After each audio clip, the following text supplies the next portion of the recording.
Alright, what is up guys? It's a long time coming. Today we're doing a bit of a different video. Today we're doing a Q&A with yours truly. Now a lot of you guys have been asking me all sorts of questions. You guys have been seeing me on social media doing all types of different stuff, and a lot of you know me pretty well. A lot of you have been following me for a little bit now. I've been doing social media about 2 years, so some of you have probably been following me for 2 years, whereas a lot of you guys are new and you don't really know me that well. So I thought, what better opportunity to get to know me on a more personal level than a Q&A? I think it's absolutely perfect, foolproof, amazing. Okay, so I asked you guys on my Instagram and on my YouTube. Honestly, the YouTube questions weren't too good. Mostly on my Instagram, those were the ones I used. And, you know, I had you guys ask me literally anything you want, whether that's, you know, bodybuilding, whether that's social media, whether that's content, whether that's, you know, more personal questions. And, you know, I picked the best ones, or the ones I felt like I could answer the best. So starting with Mitch Allred. Mitch Allred asks, what got you into content? I've always been interested in creating content. I actually remember my father had the first ever iPhone, and the first iPhone had a camera. He gave it to me. He showed it to me. I was like maybe, I don't know, like 5 years old or something like that. And the first thing I do with it is I figure out how to use the camera and record myself. So I kind of always had an affinity for, you know, film. But as far as starting content, I was actually a video editor before I did any of my own social media. So first thing I started doing was basketball content. I was doing like little edits here and there. And then I got into YouTube video editing and doing TikTok video editing for a couple of big influencers, some of which you guys follow. You know, I noticed something with a lot of the fitness influencers I was working with. A lot of them were vain, a lot of them were superficial, and that led them to saying things to me and ultimately scamming me. So a lot of them would take the videos I gave to them and, you know, not pay me. I have a bunch of stories like this. I could drop names. I don't want to, just because, you know, it's so far in the past. But, you know, I started off with content doing video editing, like I said. And, you know, after getting fucked over a bunch of times, I kind of realized something. I realized, wait a second, you could just do this shit yourself because you're the one making the content for them ultimately. So you could just do the same thing with your own content. And that's exactly what I did. But the thing was, when I started content, like, I didn't want it to be all about me. I didn't really care. That's why I started with video editing. I just liked making content, and I didn't really care about being like a famous influencer or anything like that. So that's why if you look at some of my first videos, I'm more so making commentary content or showcase content. Hey, look at this guy, look at how much he can lift, or just making like random funny videos. ETA Drake123 says, what's your athletic background? Every time you do a video doing boxing or jiu-jitsu, you seem pretty athletic. Yeah, so I was recruited to play college basketball, Division II. I also got recruited here in Canada. I decided to forego that because I wasn't offered like a full ride. Here in Canada, they don't really give you much money off school for scholarships. They give you like a small bursary. But in order for me to actually go to university, I needed a job. I couldn't afford to go to school without working, so I needed to get a job. So I ended up foregoing that. Obviously, if I went Division I to Kentucky, that wouldn't even be a question. I'd be going for free. You know, I wasn't really going pro or anything. That wasn't really in the cards for me. I played a really high level in high school. I played with a lot of NBA players. Played with Benedict Mathurin, Caleb Houston. Zach Edey was a friend of mine. I didn't really play with him. Olivier Maxence Prosper, Ryan Nemhard. Shredlove says, do you think it's important for a young guy to get the college experience? So my answer on this is, I think it's important as a man to get that college fuckboy phase out of you as soon as possible.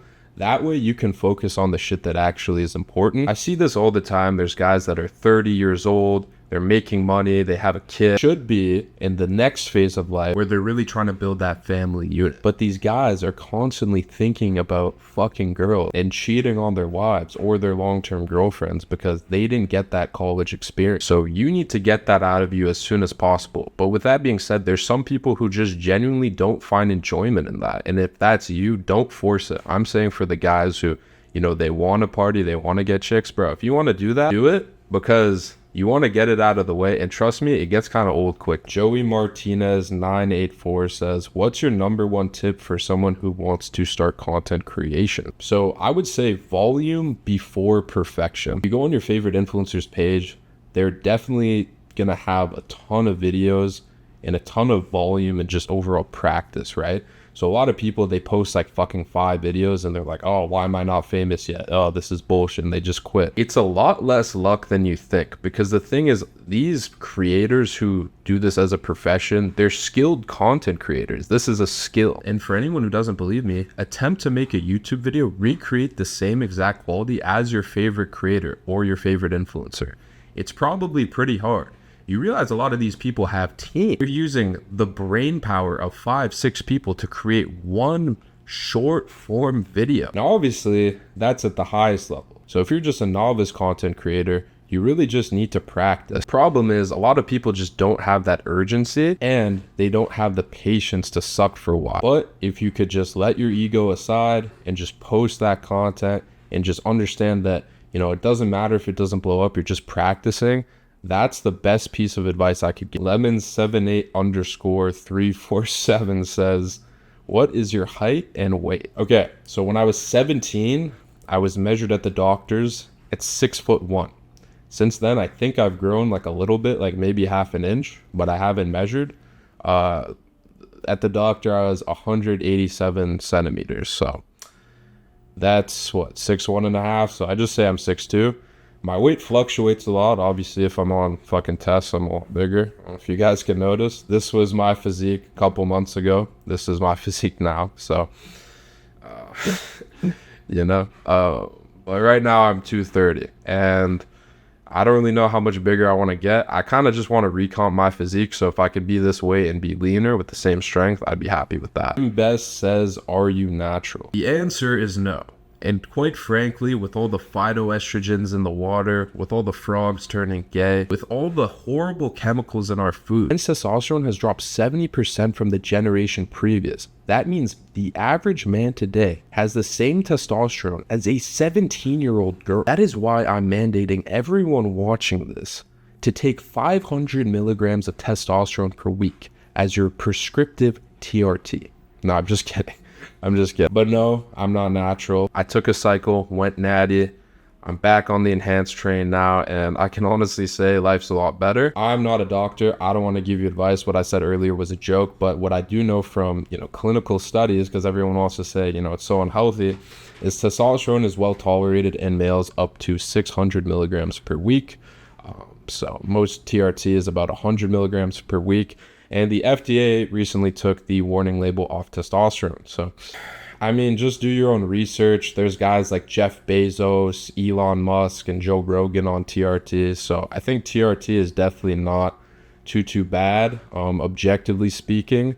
Steroids, though, that's a different thing. Farhad Bahar says, are you into cars? And if so, what do you drive? So I don't really talk about cars much on my channel. I have a C8 Corvette and I have a Mustang GT Premium. That's the daily. And I just like to fit in the C8. So NXT Filmer says, what is your favorite PED? So my favorite PED, I'm not recommending this, is a GLP-3 agonist called retatrutide. Now this is going to be huge. I'm going to let you guys do your own research on it, but it's like an appetite suppressant, and it has some thermic effects with fat burning. Bro, I swear everyone, including naturals, are going to be taking this in the next like 3 years. That's my prediction. It's going to be absolutely insane. Not going to tell you where to buy it. I'm just going to say that's my favorite. Do your own research on it. Lucas Islander says, what is the best PD stack for an MMA fighter? So I actually have a funny story about this. About 2 years ago, I was talking to one of my friends who is like a big social media influencer in terms of like the PED space. So still technically niche, like he's not viral or anything, but he has like a big following for like PEDs. And he showed me his DMs. He obviously told me not to ever drop the name, with a professional MMA fighter who is in the UFC and is top 10 ranked in his weight class. He was asking him for consultation on what, you know, cycle he should take to increase his performance. So what he prescribed him for that performance was, I think, 300 test E per week, 6 units of growth hormone, 10 mgs of halotestin for power output, and then I think like BPC 157, TB 500 for like joint health, tendon strength. So I mean, that's what a UFC fighter literally uses. And what's funny is this particular fighter doesn't even look like he lifts at all. Like, I would be shocked if he could bench 2 plates, which is why it's so comical to me when people are like, oh, this UFC fighter gets tested, he's obviously natural. And look, he doesn't even look big. It's like, guys, they're not using PEDs to be fucking jacked. Like, they're not bodybuilders. They're using PEDs to recover better, to increase their speed, agility, and power to weight ratio, right? So when you're fighting in a weight class, you want to be as powerful as you can at that weight, right? So if you're 170 and you're as powerful as you can be naturally, if you take a PED like halotestin, you're going to be able to produce more power. Lighter672 says top 3 fake naturals. Top 3 fake naturals. Number 1 has got to be The Rock. Like, that's just point blank period. It's one of the most famous people in the world, probably like top 10, I'd say. Been lying about taking steroids for years. Number 2, probably Baby Don't Hurt Me, Mike O'Hearn. You know, that one's a classic right there. Shout out if you watched that movie with him and Jonathan Majors. And number 3, maybe Ashton Hall. Matthew Regarda says, who did you watch before you created content? As far as the fitness industry, I can say Rich Piana. I actually watched Rich Piana before I even lifted weights because I just thought he was funny.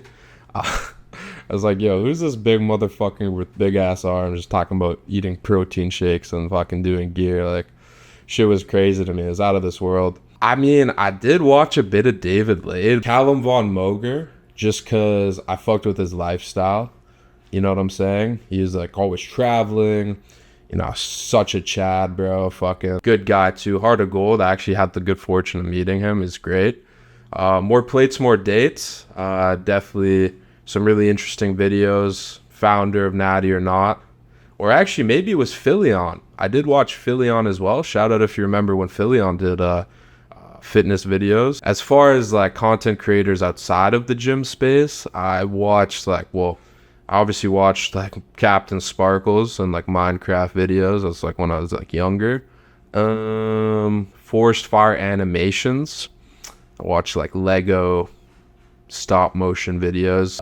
Ray William Johnson. He's back in a big way too. Everyone's like, oh, you fell off. He's like killing it on Facebook of all things and TikTok. Oh, Niga Higa. That was a guy I watched a lot. Die Zero says, did your balls shrink when you took gear? I've literally had multiple girls, literally told them, commanded them to hold my balls, look at them, and tell me if they're small. And they've all been like, no, your balls are huge. And it's weird because I'm like, yo, like, this doesn't make sense. I literally take steroids. They're like, I don't know, your balls are huge, Connor. I feel like for some people, their balls shrink. For mine, I don't know if I just have genetically huge balls. I don't know what the deal is with that. And that's honestly unfortunate news for me because if you have big balls, your dick looks smaller in comparison. Everyone's like, oh, I want these huge big balls. For what? The smaller your balls are, the bigger your dick looks, right? So that's obviously very unfortunate for me. Lost VQ says, what is the safest cycle? Well, I can't in good faith say that there's a safest cycle, but like I said, testosterone up to 600 milligrams is stated to be well tolerated in adult males. So anything below 600 test, if someone were to hypothetically take that, they would hypothetically be fine. Seaback says, do you regret any of your experiences with alcohol? I saw that you're going sober. Big inspiration, man. Thank you so much. Appreciate it, bro.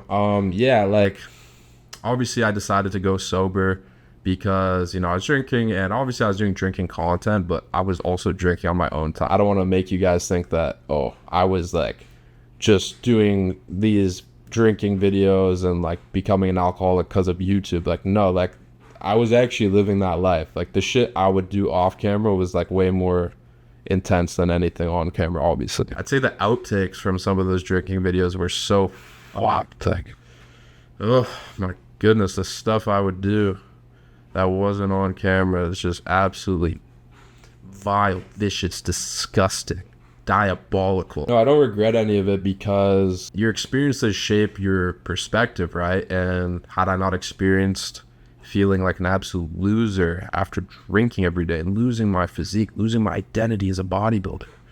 You know what I'm saying? I wouldn't have ever stopped, right? So I'm glad I realized sooner rather than later. I'm excited to ruin my liver with steroids rather than alcohol. I'm just kidding.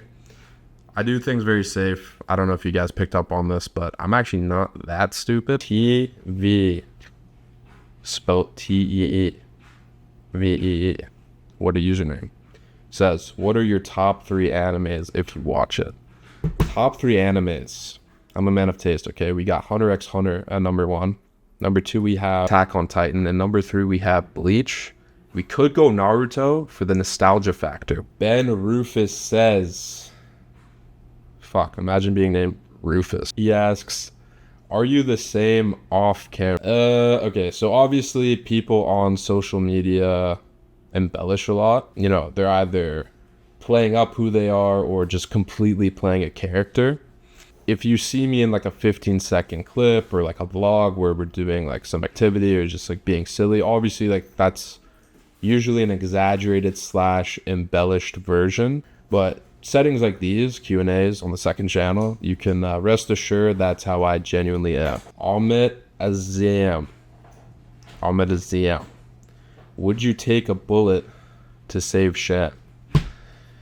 Ahmed Azam. I would take a bullet to save any of my friends. Of course, I'd take a bullet to save Shan. I don't have a lot of close friends, so if I consider you a close friend, I would die for you. Spooky1_ says, who was your childhood celebrity crush? Now, a lot of you are probably expecting Selena Gomez. A lot of you are probably expecting Margot Robbie. But the truth of the matter is my celebrity crush was Lola Bunny from Space Jam. Now, Disney and Warner Brothers, all these companies making animated children's film. Looking back on it, they're sick fucks, because why is an animated bunny so fucking hot? Like, I literally wanted to fuck that bunny as like a 6-year-old. I literally had to fucking rock hard for Lola Bunny. I swear to God, this is not a joke. This is not a drill. Jessica Rabbit. I'm 9 years old. I'm stroking my shit to Jessica Rabbit. What's the thing Jack Harlow said? There was some character from fucking Fish Tales. There's no way you should find a fish sexually attractive, Jack Harlow.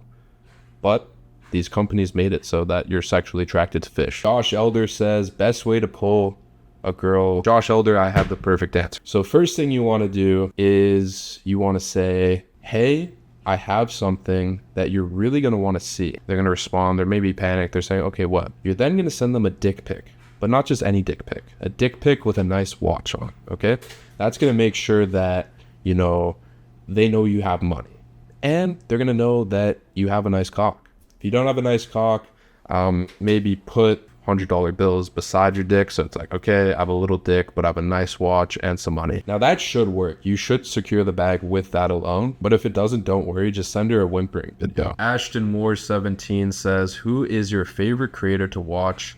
And Ashton Moore 17, my favorite creator to watch is Steiny from Now. Best humor, best joke, really cool guy, intelligent, sexy, aspiration. No, I'm just kidding. Honestly, I don't really consume too much content nowadays. I'll listen to Alex Ramosi podcasts in the car to give me some, business insight, things of that nature, self-improvement sort of things in the business space. And, while I'm eating food or something, I'll throw on some MMA Guru or Bedtime MMA. Now, those are 2 guys I'd love to do a one-time MMA podcast with them before like a big fight card. That would definitely be on the bucket list. Shout out if you guys ever watched me and MMA Guru in each other's streams, like donating to each other. Friend of the channel, fucks with the content. I fuck with him. I probably fuck with him more than he fucks with me, to be honest, but I think he's a really cool guy. And one thing about him that I really like is he's just grinding straight up in his basement, just pumping out videos. Really reminds me of myself, because if you look at my old content, I'm just in my room, fucking broke as shit, just trying to make it, man. So I just relate to that a lot, bro. Cash lifts, when are new videos with Varsity and Shan? I have some videos with Varsity planned.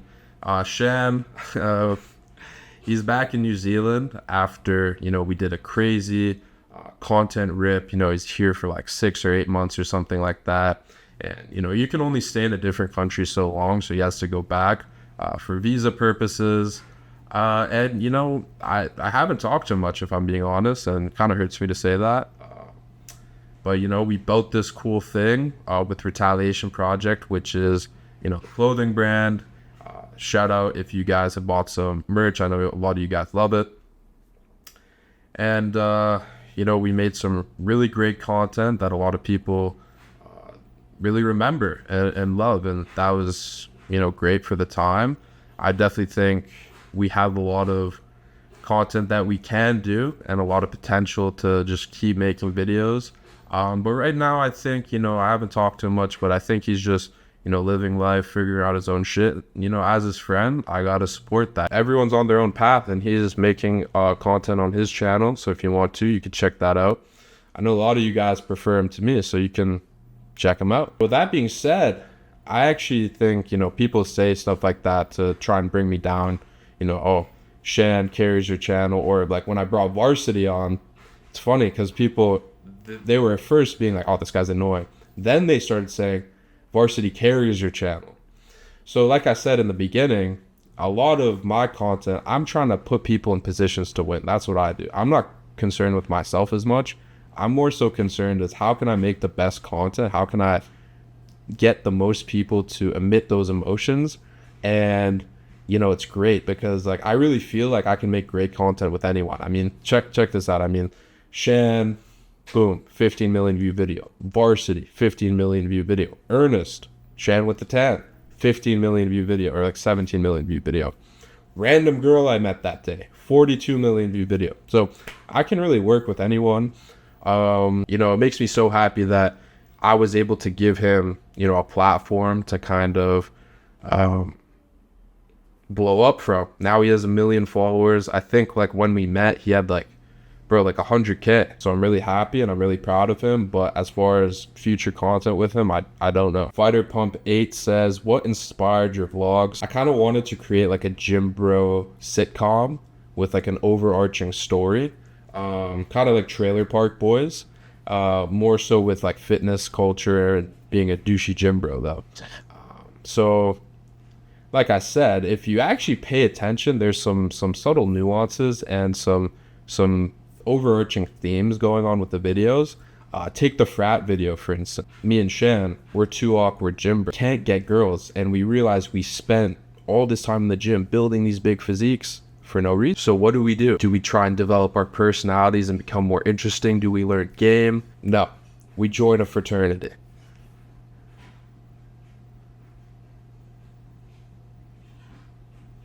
Thinking it'll fix everything. So the commentary is, so it's like a satire exposing how dumb it is to rely on superficial looks, status, or social groups to find confidence and connect. Anyway, guys, it's been a blast answering some of your guys' questions. Oh, I'm a little tired. I love you guys. Appreciate you guys. Like and subscribe. Follow me for more content. See you guys in the next one.